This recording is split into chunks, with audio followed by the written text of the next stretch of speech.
3 días ha tardado la vieja del visillo en dar la cara tras el batacazo de Podemos. 3 días, señores. 72 horas pensando qué tuit escribir para salirle al paso a la decadencia podemita. Y podrán ustedes pensar que con tanto tiempo habrá escrito Echenique un auténtico vademecum a la moral y a la resistencia. Pues juzguen ustedes mismos. Esto es lo que escribía la dominga más famosa de la República Ideológica de España. Mientras el centro derecha esté dividido en 3, Feijóo en la SER llamando centro derecha a Vox. Simbolito de no me entero de nada. Y eso es lo que parece ocurrir, señores, que no se entera de nada, que unos tanto y otros tampoco, pues mientras los periodistas auténticos se juegan la profesión diciendo verdades que incomodan al vicepandemias y a don Falconetti, otros como Dina o Echeminga juegan a ser periodistas de postín y salen ahí a dar buena cuenta de lo que significa hacer el ridículo intelectual. Y claro, cuando se tiene como referencia a este ejemplo de decrepitud profesional, no es de extrañar que luego ocurran cosas como esta. Todo esto para sacar producción de leche y cuando ya no pueden dar más de sí, carne, van al matadero. Cualquier recurso para los privilegios de la humanidad que no necesitamos. Productos como la leche, como los lácteos, hacen que estas compañeras, porque son personas, tienen personalidad, son alguien, no son algo. Cuando bebes leche, cuando bebes lácteos, cuando consumes cualquier producto de origen animal, financias esta esclavitud. Y aunque no haya sangre, no hayan gritos, esto es esclavitud permanente. ¿Qué significa eso? Las obligan a estar aquí, porque ellas no quieren. ¿De verdad creéis que alguien quiere estar encerrado en vez de estar en la natura? Y quizá ustedes puedan pensar lo contrario, pero yo le voy a ser sincero, aunque no haya cerebro ni haya inteligencia en esa calabaza, esta señora se merece un aplauso, aunque solo sea por el empeño que ha puesto en moldearse las patillas. Un empeño tal vez comparable al que ha puesto Pedrito al pedir ayuda en Europa, pero los suecos dicen que nanay, que o se baja primero los pantalones o no hay cariño que valga. Pedrito les ha dicho que ponía de aval el chalet de Iglesias, pero ni con eso se ha conseguido encandilar a los del dinero. Y como Sanchinflas tiene el orgullo que tiene, esa jugarreta le ha dolido en lo más profundo y al final la ha pagado con el que menos se lo merecía.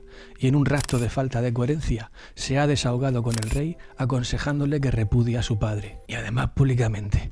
¿Qué te parece, cariño? Y así, queridos amigos, es como antes empezaban las guerras.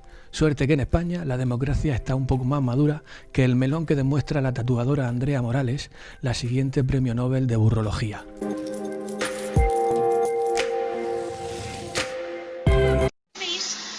Soy terraplanista, ¿vale? Yo creo y pienso que la Tierra es plana. Y tengo una duda que me encantaría que alguien me pudiera resolver así, pero demostrada, ¿vale? Que a mí me lo demuestre. Resulta que el río Nilo tiene una longitud de 6.400 kilómetros aproximadamente. Nace en Burundi y desemboca en Egipto, en el mar Mediterráneo. Entonces, si la Tierra fuese redonda, estaríamos en la teoría, en el modelo de que el agua del río subiría hacia arriba, porque si la Tierra es curva y el río nace abajo y sube hacia arriba y desemboca en el Mediterráneo, el río sube hacia arriba.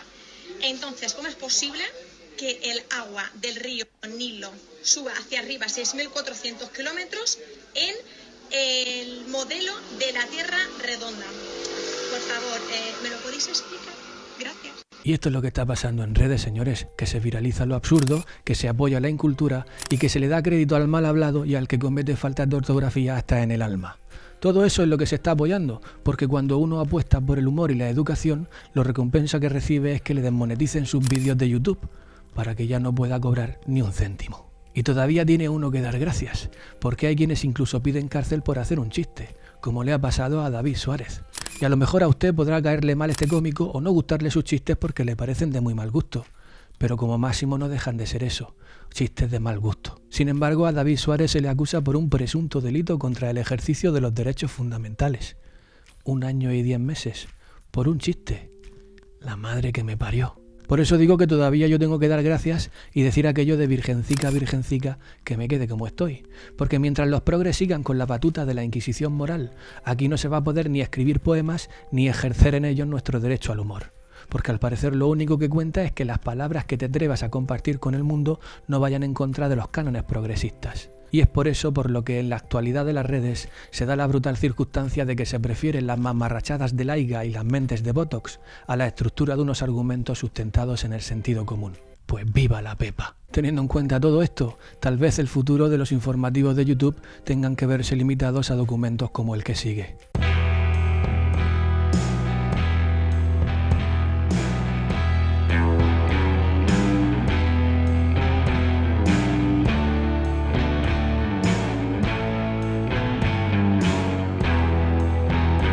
Y aquí paz y después gloria. Porque así es como se controlan las redes sociales, señores, no importando lo que sucede de verdad, para luego censurar lo que conviene y publicar lo que a uno le mantiene.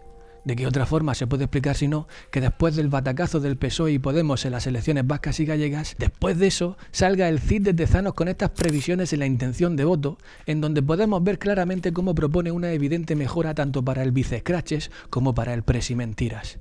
Y no pasa nada, señores, salvo quizás que todas estas encuestas absurdas y sin rigor las pagamos entre todos.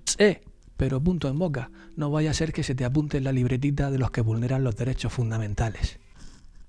Y en medio de toda esta trampa mediática, Irene a lo suyo, inventando falsas necesidades para ver si así puede justificar los gastos de su ministerio.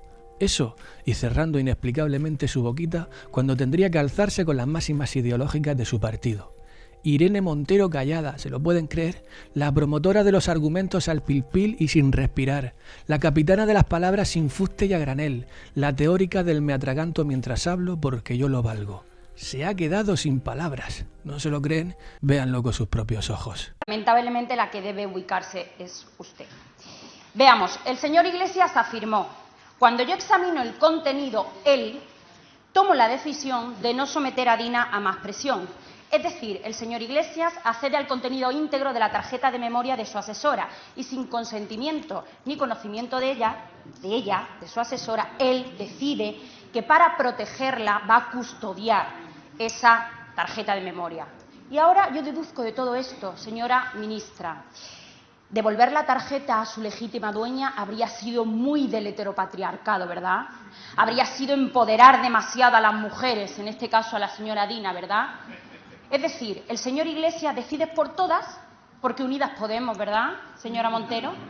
Mire, su compañera Elizo en el Congreso de los Diputados afirmó: no sé si es una actitud machista o paternalista, se lo digo yo, ni machitos ni padres en política que nos protejan a las mujeres, señora Montero, entérese de una vez. Mire, como política me indigna muchísimo el silencio atronador de todas las feministas que permanentemente nos dicen a las demás cómo hay que defender a las mujeres. Pero permítame que le diga cómo me sienta como mujer. Me resulta degradante, además de tremendamente indigesto tener que escuchar al señor Iglesias afirmar que las mujeres debemos ser protegidas y menos aún por nuestros jefes. Es muy sencilla la pregunta. ¿El control a través del móvil es violencia machista? ¿Sí o no, señora Montero? Su departamento.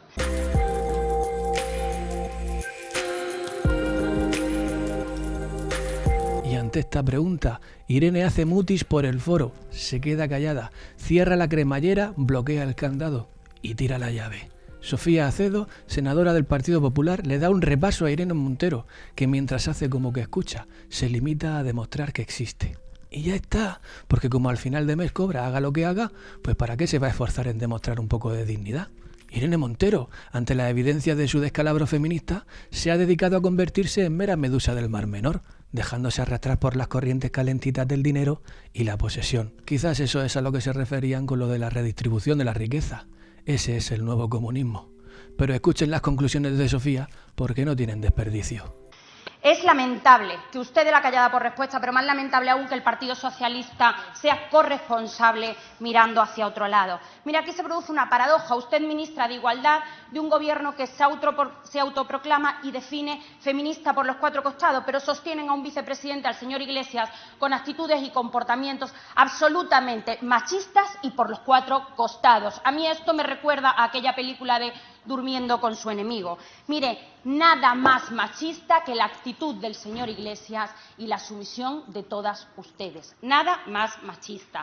Mire, mientras la sociedad española avanza permanentemente día a día en la consecución de la igualdad real, usted permanece instalada en un feminismo ideológico, sectario y además vacío absolutamente, en base a eslóganes de sola y borracha quiero llegar a casa. Muy bien, llega a su casa como quiera, pero hágalo con su teléfono móvil, con su tarjeta de memoria, que su intimidad esté en sus manos y no en manos de nadie, tampoco en las manos del señor Iglesias.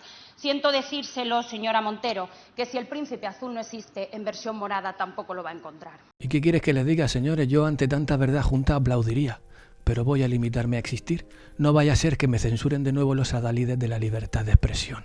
Y por cierto, no se crean que todas estas críticas las sustenta solo un lado del espectro político, porque aquí tenemos también al Partido Feminista, liderado por Lidia Falcón, que también ha arremetido contra Pablo Iglesias diciendo que se ha dedicado a destruir su partido. Y ha dicho también que Pablo Iglesias desprecia el feminismo, imponiendo a Irene Montero en el Ministerio de Igualdad para aprobar leyes inadmisibles. Señores, la cena está lista, y teniendo en cuenta cuál es la catadura moral que se está imponiendo en redes, no es de extrañar que los que se tragan todo sin dudar empiecen a configurar una suerte de gremio de pensadores inocuos que terminarán juntándose entre ellos para formar familias mediocres de mentalidad rayana a la astracanada. Aquí tenemos un posible ejemplo de lo que digo.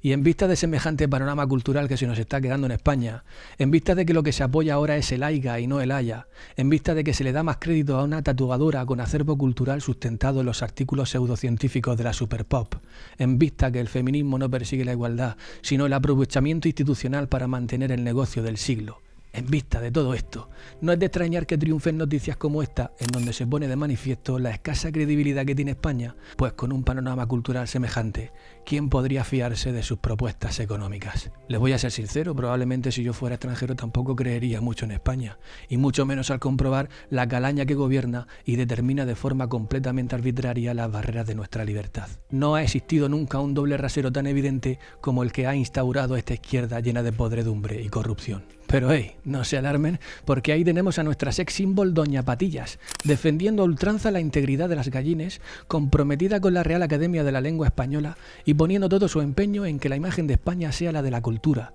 la buena educación y los argumentos sólidos, acreedores de una intelectualidad incuestionable. Señores, estamos de enhorabuena, porque atrás ha quedado aquella imagen de España en la que se le metía con el mechero a la Sole, y ahora, gracias al Señor Cristo y Redentor de todas las residencias de los ancianos, lo que tenemos es a personajes sin estudios ni experiencia aleccionándonos sobre la vida y el amor. Viva el síndrome de Dunning-Kruger y la tortilla de patatas con rebrote. Espero que estéis bien, que nada ni nadie os impida ser felices, y sed bienvenidos al Teatro de Will.